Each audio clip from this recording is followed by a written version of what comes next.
Welcome to the Messy Middle Road Trip podcast. We are thrilled to have Kelly Page joining us today in the convertible. Kelly is a certified transformational health and nutrition coach and expert in the field of health and wellness. She specializes in helping women over 40 feel healthier, calmer, and more confident in mind and body by educating and empowering us to live the rest of our lives happier, freer, and more fulfilled. We know you love it, so let's grab the snacks, call shotgun, and hit the road for another episode. I'm Sandra. And I'm Nicole, and we're entrepreneurs, Wives, a mom, favorite auntie, creative souls. and women who are fearlessly navigating the middle of life. We created a community of women over 40 who embrace the past, appreciate where we are now, and take action to live our best life because it's all about the journey. Hello, Kelly. Hi. Hello, Kelly. Oh, so good to be here. We are so happy to have you, and we're totally vibing off of your backdrop today. For those of you who cannot see Kelly, she has this gorgeous Caribbean decking overlooking the water. It's very tropical and super inviting. So I'm mentally on vacation, enjoying myself. I love it. I think we all need a little bit of that right now. Indeed. So we ask all of our guests our very important question. If you could go on an epic road trip with anyone living or dead, who would it be? And bonus points if you know where you're going. Well, I kind of want to be a renegade and put two people in my car because I really want to travel with the Dalai Lama because on a road trip, things happen, right? And there's always unexpected bumps. And he has so much wisdom. And I think he'd make it really calm and lend some interesting spiritual bits to it. And he's also just a hoot. If you've ever heard him speak, he just giggles and is fun. And then I want to throw Anthony Bourdain in there because he's going to know where to eat. I want to see conversation between the two of them when I don't want to talk anymore. So I think the three of us would have a great time in Japan. That's where I'm picturing us. Oh, wow. Yeah, that's a want to come? Combination of folks in the convertible. I love that answer. And I think three people is maybe ideal so that, like, if you want to take a break or take a nap, off you go. Right. Yeah, especially after eating with Anthony Bourdain, you'd be taking a food coma nap in the back seat for sure. Exactly. Oh my gosh. Awesome. Great. Well, you've shared that you've worked in corporate America just long enough to wreck your adrenals, thyroid, digestion, and hormones, not to mention your love of life. Can you talk about your life-changing decision that involved your promotion and a move to Paris? Yes. Well, this was back in my early 40s. I had an early midlife crisis. I was doing all the things that people told me to do with healthy living. I was eating well, as best I could with the information I have. I can't believe it's not butter, not necessarily my best choice, but it's what I thought was the right thing to do. And I was exercising and I had a great group of friends. I played competitive volleyball and I had this great job at the Discovery Channel. I was working there 14 years and things were good. And then slowly things just started to chip away a little. My job became all consuming. So I was traveling all the time, different time zones. All of that was starting to kind of wreck with my energy levels, my adrenals, but it's slow. It's a slow process. You don't wake up one day and be wiped out and like, where am I? Slowly it happened. And as my job became all consuming, all my little passion projects started to dwindle away. I wasn't playing volleyball. I wasn't seeing my friends as much. I didn't have the time and I didn't have the energy. And so all I wanted to do when I got home from work or from a trip was just zone out in front of the TV. And this went on for a while until sadly my mother passed away. And I had this reckoning of, what am I doing? I'm just working so hard. I'm not feeling good. I've lost all my passion projects. But I was doing that climbing the corporate ladder thing and I was reaching for that next rung. The next promotion was in sight. Like, I gotta do it. I'm almost there. It's just like you get on that little habit trail and you start running that little wheel, the hamster wheel, and you start off walking and you're like, I got this. And then I'm running, I'm like, I gotta get the next thing. So few months later, my boss reaches across the desk with his hand and says, "Congratulations, you're our new next muckety muck muck," and took his hand in mine, and I thanked him, and I was so grateful and appreciated everything that they trusted in me. But I paused and I thought, this is going to be even more of what I'm doing and less of what I'm loving. So I shook his hand and I said, "Thank you, but I can't accept." And not only did I not accept it, I actually quit on the spot in the middle of them offering me a promotion. And then I moved to Paris. I did a lot of things in one fell swoop. And it's just, I hear so many people, "Oh, I'll move to Paris when the kids are older," or "I'm going to lose the weight when," and there's always this if when. And I'm like, wait a minute, if I don't do it now, how much longer am I going to run on that habit trail wheel and just not feel good mentally, physically, any of it? So I jumped off and I moved to Paris, and it was awesome. And I tell people now, you don't have to move to Paris, but if you can, I highly recommend it. Wow, that is kind of awesome. So what happened? So I went to Paris, and I originally was thinking I was going to go for 3 months because that's what you need.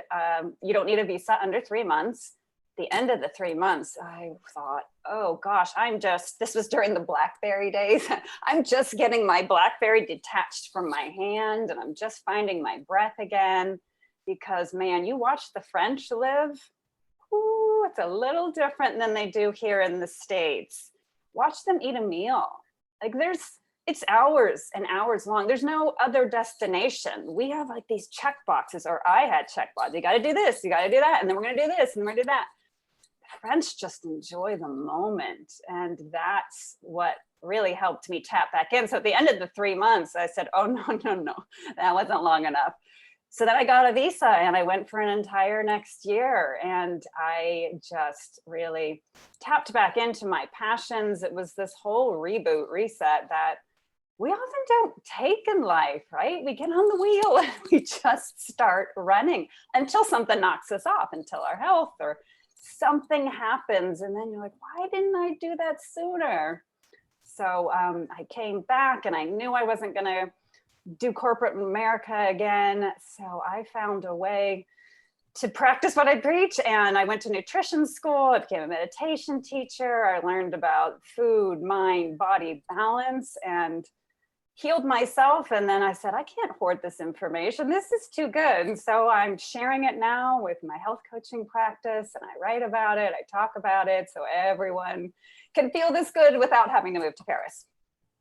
How did that translate for you physically and mentally and emotionally? Because man, that's a big transformation in a very short amount of time, because I've been on a wellness journey transformation with an autoimmune issue, and I know that, like you said, it doesn't happen overnight. So how did that mindset shift really impact you, like from who you were the day that you decided you were moving to Paris to the day that you came back to the States? Like, how was that transformation? What did that look like for you? Keep in mind, it is an ongoing process. It is not one and done.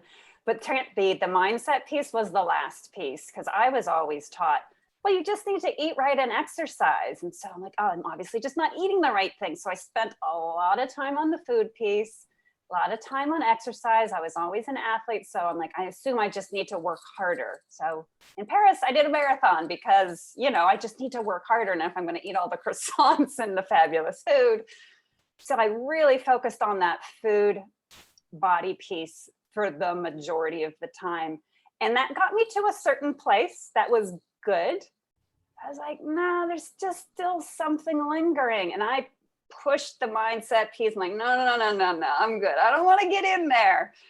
And it wasn't until I did get in there and I watched the French and I slowed down and I got quiet.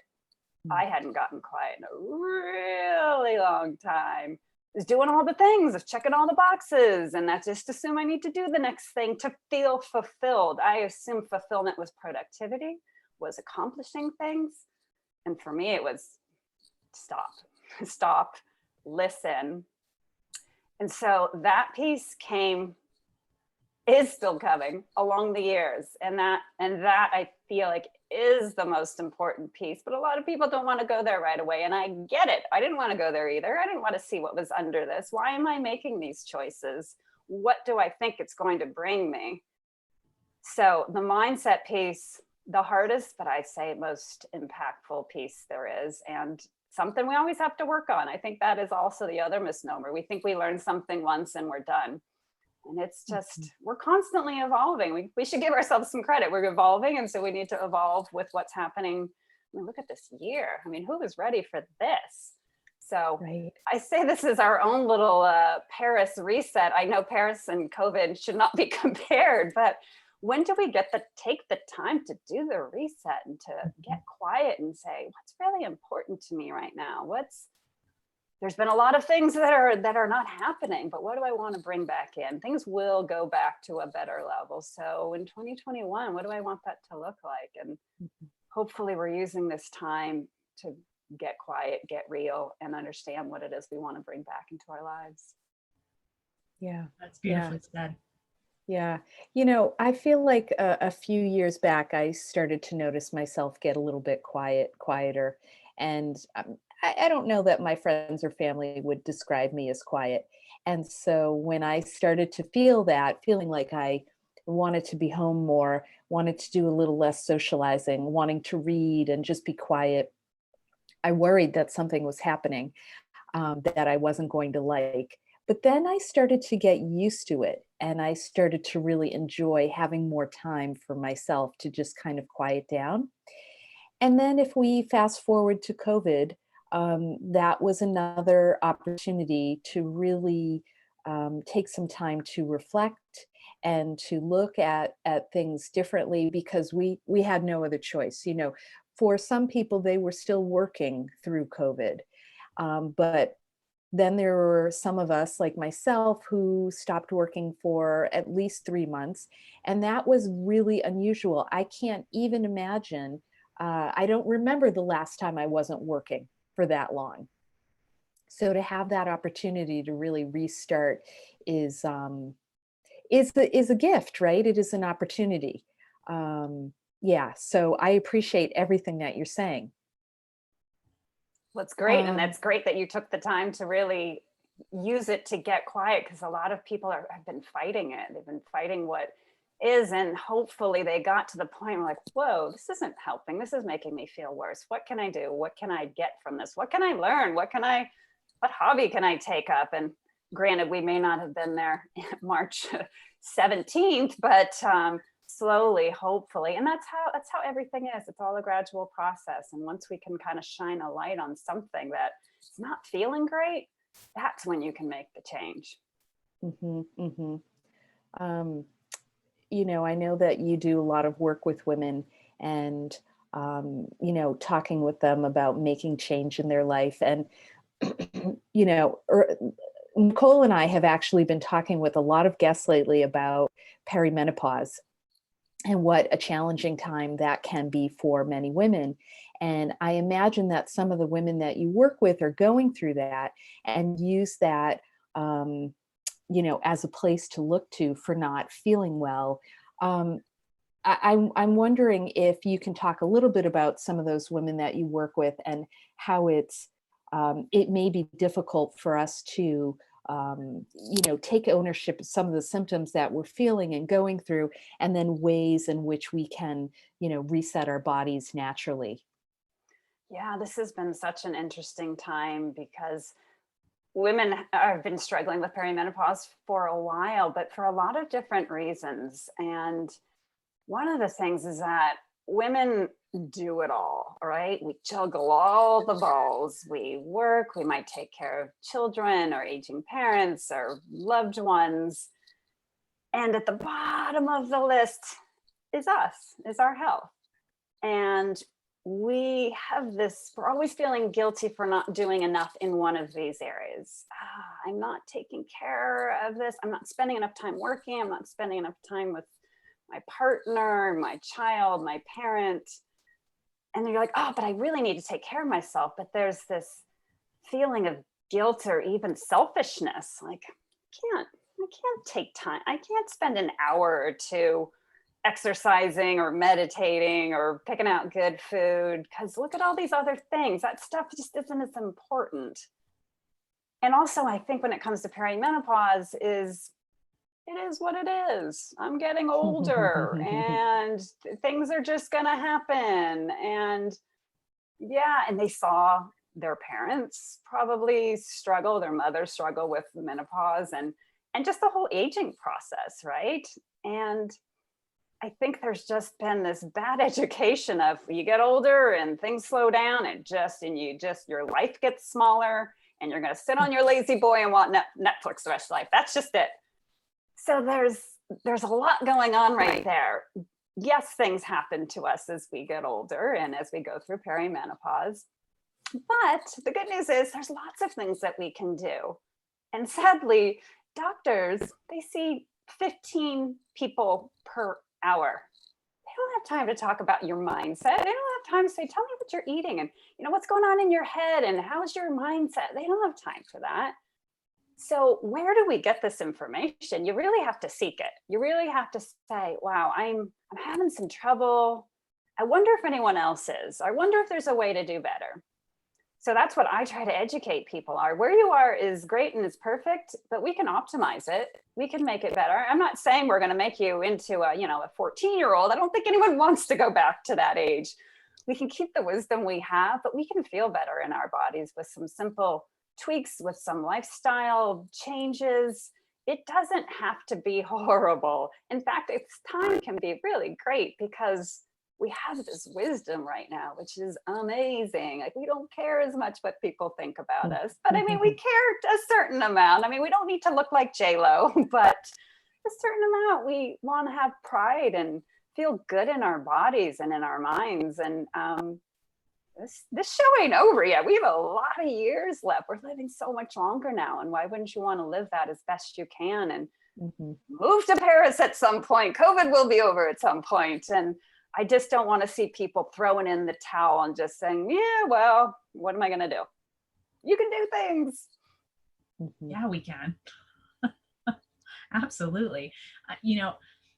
When I was looking at your website, I noticed, you really work with your coaching clients with a heavy dose of really working with them to teach them how to incorporate healthy food designed to nourish and energize systems, which, like I said to you before we started this podcast, like you're speaking my language on this, with foods that are organic, gluten-free, dairy-free, free from refined sugar, and then also offering vegan, vegetarian, Whole30 paleo options as well.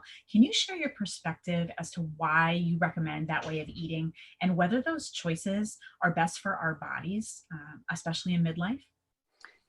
Yeah. Well, first of all, I do not believe that there's one perfect diet for everyone across the board and it's all the same. I do not believe that, but I do believe there are some guidelines that are helpful no matter where you are in life. And I'd say the two biggest ones, eat food that looks like food is one of, when in doubt, food that looks like food, doesn't have a label, doesn't have a list of 20 ingredients you can't pronounce. That's why the perimeter of the grocery store is so great. And, you go in the produce section, you really can't overeat anything in that section. That is a good section to be in. So when in doubt, does it look like it just came from the ground? It's going to be good. Not only good for your body, it's going to give you a lot of vitamins and nutrients, but your body's going to be able to process it. It's going to be able to break it down and give you the energy that you want to do all the things you want. So that's one of the biggest principles that's never confusing. The other one that everyone hums and haws out is the whole sugar thing. Sugar just is not our friend. And people probably know for the most part, refined sugar, the stuff that goes into the sweets and the baked goods. Yeah, that stuff's not good. And I'm not saying we can't ever have treats, but when our body starts to run on it, it runs in a very different way. It affects our brain, our mood, our sleep, affects so many things. But when you have it as a treat, it's a different thing. Although I don't think you should have to have refined sugar. There's so many better alternatives if you want a sweet treat. But we also, in midlife especially, need to really look at all of the sources of sugar. You think of refined sugar, you're like, yeah, I know that one. But then there's the processed carbs that turn to sugar, and the alcohol that turns to sugar. And I've never been a person like, don't eat that, don't do that, don't do that. It's, you pick your battles, right? And if you're in midlife and you're really upset about that midlife middle that we get, because that's our whole cortisol exchange. When we have too much sugar coming in, the cortisol comes and takes the sugar to put it into energy, to put it into our cells. But when there's too much of it, it starts to get stored as fat. And we get insulin resistance, then we get that middle. So if your goal is to really lose weight, I'd say back off the carbs, or definitely the refined sugars. There are some better carbs that have fiber attached to it, like certain vegetables will slow down the metabolism, and that will be better. But it's amazing. I don't eat a ton of carbs, and it makes such a difference. My clarity, my brain clarity, my sleep, my energy levels, I'm even keeled. My mood is even. So I have clients just really get in touch with how they're feeling when they eat. And 2 hours later, are you having a crash? Do you need a nap? Or are you full energy? Because when you're eating the right things, you are energized meal to meal. You don't need to snack every 2 hours. You've eaten what you've needed to eat to fuel your body and your brain to get to the next meal. And that's one of the big signs to know, hey, my body's all tapped up and I feel great and I'm thinking clearly. It's so interesting because I actually I did two different food practices. I did one, it was a 30-day elimination diet where I pretty much was only eating fruits, veggies, proteins, nothing processed, no alcohol, no caffeine, nothing. Like you said, I was eating the perimeter of the grocery store and super went easy on dressings and sauces and all that. You know, it was basically like coconut oil, salt, pepper, like super simple stuff. And by week 2, my husband and I did it together and we were hangry. Like we went through a detox because we were getting rid of all those processed foods and the sugars and the things that we had been eating regularly. Even though we were thinking we were eating healthy, it's amazing what our body was purging. And then, like you said, it was like a light switch went on and my energy levels went up. We both dropped weight. Like by the end of the 30 days, we were joking. We were like, we look like we did in high school. You know, like we felt great. We felt energized. We were sleeping better. Like our skin looked better. It was all these things that kind of came with it. And then I did it again most recently. I actually did a 45-day juice cleanse, which, you know, it was instructional and I was guided. It didn't just go willy-nilly, but it was so fascinating to me that for the majority of that 45 days, all I drank was liquids, and it was fruits and vegetables and then a few grains and things mixed in. But my body was just thriving because I was giving it exactly what it needed for nutrition. And so many people were asking me, weren't you starving? You know, didn't you have digestive problems? I was like, no, because I was feeding my body the exact mix of planned nutrients that it needed. And it just allowed my body to reset and just purge all the stuff that I was holding on to. So, you know, experiencing, like you said, kind of food journaling, like, and really writing down, like, how are you feeling when you're eating these things? And what are some slumps that you find if you indulge or you overindulge? Because yeah, life is too short to not eat cake. Right? I agree. And when you cleanse your body like that, maybe you felt this, because I know when I've done that, like I can't eat refined sugar anymore. It just doesn't taste good. But you know what my sweet now is? I have blueberries or raspberries, and just that natural sweetness, it feels totally different when you get the chemicals and gunk out of your mouth and body. Yes. Although I will attest to a little coconut milk dark chocolate square every now and then is my jam. That is but totally fine. It's so different than eating like a regular candy bar that I was used to. It's not as sweet, but it's just enough. Yeah, my palate definitely changed. It's so interesting. So Nicole, I have a question. Was the messy middle named after the middle section of our body? Not particularly, no. But it kind of comes part and parcel with as we mature. Yeah. If you catch stuff in the middle, yeah, absolutely. Well, it's the overarching umbrella. Yeah, I was thinking about this as Kelly, as you were talking about how when we're eating sugar, or when we're eating carbs, that turn to sugar, like where all of this, where this collects, it's around our middle. And I will say in the last year or so, I've seen things shift a little bit. And will say in particular during COVID, especially in the beginning of COVID, when I know for myself, and I think many other people, we felt really stressed, really uncertain of what was coming next. And I made a lot of bread. I made pasta. I was drinking wine. I was doing all of those things that I know have had an effect on me. And I would not call myself a big veggie kind of gal, but I know that all of making certain changes in my diet will make a big difference. So I'd love for you to talk a little bit about, especially when we're in times of stress, how do we break that cycle? I think it's really challenging because once you start it, it's hard to break it. That's so true. I've been seeing so many people eat their feelings this year, and it's hard because food is so tough because it has memories attached to it. Things that we were given as a child. Here's a treat because you're good. Here's a treat because you had a bad day. So we have these memories attached to food that console us sometimes. It's not just a physical thing, it's an emotional thing. And that is tough to break. One of the things I work with my clients on is they keep a food diary, not just to look at the ingredients and how they feel, but I also have them track what they're doing prior to eating the snack, the meal, anything that goes in their mouth. I have them say, what were you doing immediately before that? And oftentimes it's, I was watching the news and I went right to the fridge. I had a bad call with my mother and went to the pantry. And we have a lot of triggers. And until we notice what it is that sends us to eat, and sometimes we're just hungry. And I usually have people rate, like, how hungry were you when you went for the food? And sometimes it's mealtime and you're legit hungry. Great, eat. If you're hungry, eat. But if you're reacting, take a pause. So if you know the news puts you right into Ben and Jerry's pints and quarts, I have people come up with a list of alternate behaviors that they're going to do the next time they feel triggered with the news, a friend, an email that upsets them.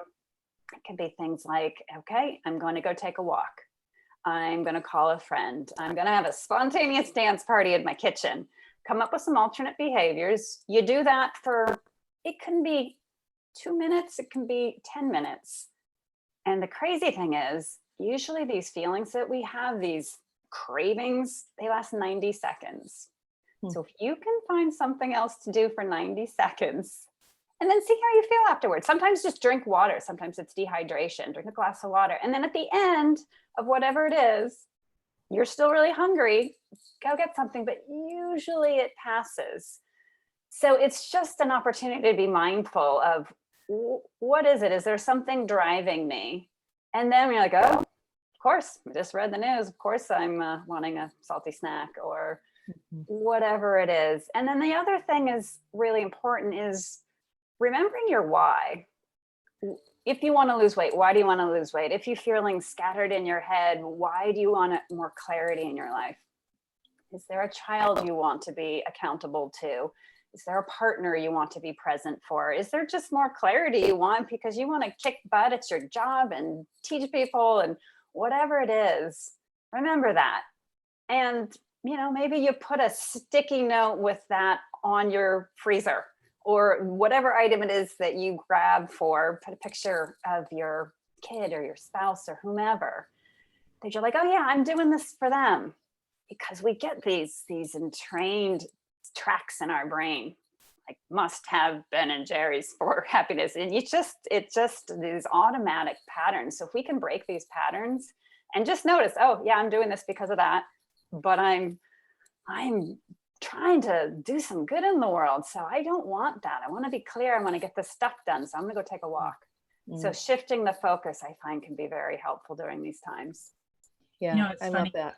I ended up going through a period of time where I was really trying to be cognizant of not eating past 8 p.m., but feeling like a little hunger twinge, because I had eaten dinner hours prior. And I got into the habit, regardless of whether if it was summer or winter, I would make myself a cup of warm tea with a little bit of honey, maybe some coconut milk. And that created a habit for me, and it filled my belly so that I didn't have that hunger. And that got into a habit. Like that became my ritual. Like at night, I would sit and watch my television show and hang out with my daughter, and I would drink my tea. And I didn't have the guilt and shame associated with eating ice cream at that time or snacking on something I shouldn't be. And also trying to do that intermittent fasting where you're not eating between certain hours. And it just helped me to sleep better. It helped me to just kind of get into that mind space. Can you talk a little bit, Kelly, about, I know you focus with your clients about diet and morning practices and meditation and moving your body to create balance. Can you offer a few tips to our listeners about how to put these things into practice? I know you mentioned the journaling bit about food. Is there anything else that you can offer that is easy fix?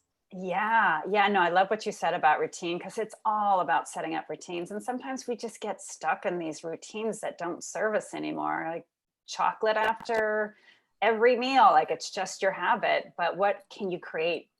Hot tea is perfect. And I think mornings are a great time to set up a good routine because it sets the tone for the entire day. And many of us wake up, we grab our phone and we check email and text. And what that sends a signal that just shows us, oh, tell me world, tell me what I should do today. Who should I respond to? And you're basically taking everyone else's responses as your agenda for the day. And why would you start your day? Yes, we have to respond to people and do things, but I think the first 15 minutes or so and waking up is sacred. Like that's your time, and that sets the tone and the feeling. So I'm a big proponent of eyes open. What are you grateful for? How about being grateful your eyes are open, you're in a bed, you can feel your toes. And ideally you go from there and just start on a happy note. If you can meditate, great. Just sitting and breathing is great. And that quietness can carry you throughout the day. And I like doing little check-ins throughout the day because we can start off good and then what happens? And I'm all about breath because I know when I get stressed, it's tense in my chest. And sometimes I'm holding my breath. So I try to regularly just long, slow, deep inhale, match my exhale to my inhale. And that will it will slow your sympathetic nervous system down. It sends a message to your brain. Everything's good here. Everything is fine. There's no need to hurry. And the breath, it's free. You can bring it with you anywhere you go. You can travel with it. And also the masks. I know the masks, some people, struggle with breathing in it, but just extending the exhale, it just sends the message everywhere that we're okay. So I'm big on the breath. I'm big on making sure you're being conscious in the morning about taking a little time for yourself, setting your trajectory for the day, maybe listing 2-3 things you want to accomplish in that day. How do you want to feel when your head hits the pillow at the end of the day? And then back in, how am I going to get there? Well, I'm going to accomplish this. I'm going to spend some quality time with some loved ones, and I'm going to eat some nourishing food for my body. This reminds me of a trip I took many years ago where I went on a cruise and I had a cell phone. And in order to use the cell phone, you had to pay quite a bit of money in order to access Wi-Fi. And I thought, you know what? Maybe I'll put the phone in the safe for the trip, for the whole week that I'm away. And so I did that. And I think about that week-long time away from my device. And I remember how happy and how settled I was. And it was just it was a great lesson that when we decide how we want to spend our time and take a break away from all of social media, from our phone, from text messages, whatever it is, it really does change everything inside of us. And so I love when you talk about the morning and you talk about, making the first 15 minutes sacred, however it is that you spend it, but not really connecting, with your phone, which I think is a really important thing. Don't you think? Oh, 100%. That's one of the reasons travel is so great, is that Yeah. I don't usually bring my phone with me, right? And does the world still spin on its access when we don't have our phone? Sure does, right? And then I know I always think when I come back from a trip and not using my phone, I'm gonna not use this as much, right? I don't need to. I think having designated times to check email, like whether it's once in the morning, once in the evening, is great. Like that's your time, as opposed to every 2 seconds. It just sends a message that things aren't okay and we need to constantly check in and get this hit. So yes, let's all pretend we're on a cruise every day. I love it. So other than taking those first 15 minutes to really like set yourself up for a good day, if we were to talk about food, for how to start the day, can you offer some kind of breakfast go-to or recipe that you think is really terrific and you like to do often? I am a big fan of leftovers. I've never been one of those people that thinks there is breakfast food and lunch food and dinner food, which might be strange for some people. But in the morning, I'm all about let's get some things done and then I can enjoy the end of the day. So I'm big on batch cooking. Sundays cook big batches of proteins and I separate things and vegetables. So in the morning, I don't like to spend a lot of time. I don't think a lot of people have time in the morning. So I will take leftover veggies or any sort of greens, zucchini, squash, and make kind of a breakfast hash with whatever. Just heat it up with some good coconut oil, avocado oil in a pan. If I have leftover protein, chicken or steak, I'll eat any of that. And if that's too much for you in the morning, you put an egg or two on top of that. And also, now that it's getting colder, in the winter, our bodies like the warmer food. Our bodies are cooler, and especially in midlife, we need help with digestion because we lose some digestive juices as we get older. So putting cold into cold is a shock to the system in the morning. So having those warm nutrients, that's going to fuel you better for the day. And sadly, the cereals and oatmeals, again, those are going to turn to sugars and those are cold. And those are going to probably get you a little sleepy. And it's not going to give you the power that you want. So if you're going to eat carbs, great, eat them a little later in the day. In the morning, I always recommend getting your vegetables, some protein, and some healthy fat. That's going to power your brain. It's going to make you even keeled and ready to work through for a couple hours. Yeah, I'm a big fan of doing smoothies or a pressed juice in the morning where I do my juicer and run everything through, and it's just, you get those nutrients in that I wouldn't necessarily want to eat through, but it's easier for me to drink through. And I love the idea of doing some type of a hash and just, again, getting those veggies in and mixing in with proteins that you love and that you're going to eat in the morning. I remember on my 30-day elimination diet, I did a white fish in the morning. And my husband looked at me like I had 3 heads. He's like, "What? Why are you making fish for breakfast?" I know. Disgusting. I do salmon in the morning with a little avocado sometimes. And I know. Pretend you're European today. It is. It is. It's good, healthy fat. It'll keep you fueled. Good for your brain. That's awesome. So you had talked a bit about, you wrote an article about how lunch can actually lead to an afternoon slump. and tips to energize the remainder of your day. Can you share a little bit as we wrap up about how to avoid the need for a midday nap? Because especially with all of us, if we've got stress and strain on our adrenals, I don't know about you ladies, but like 2:00 is kind of that like witching hour for adrenals that are off kilter, right? Where you're like, oh, I just could put my head down. So can you talk a bit about how to get us boosted through that? Yeah, definitely. I mean, I used to be the same way. I used to eat salads every day for lunch with vegetables, and I'd be hungry about 2 hours afterwards. I thought, what is happening here? And especially in midlife, we really need the proteins and the fats to fuel us. We need it for so many things, and there are hormones for our brain, for our skin, but it's also for our satiety, meaning our fullness, that to feel full after a meal. We really need those proteins and fats. So don't be afraid to throw the chicken or the fish or shrimp or scallops, whatever it is. You can throw them into a salad, and make sure you have the healthy fats as well. You can do your salad dressings with fats. I don't know if you've ever used MCT oil or brain octane oil. It's the best part of the coconut oil, the lauric acid, really good for your brain, but also fills you up. But if you've got some stuff to do in the afternoon, I love that stuff, a little drizzle of that. Avocados, nuts, those are good. You took the word right out of my mouth. Yeah, Avocados, right? really going on everything. Yeah. So avocados, my desert island food. If I could only have one food, avocados, my favorite. Can't get enough guacamole in my life.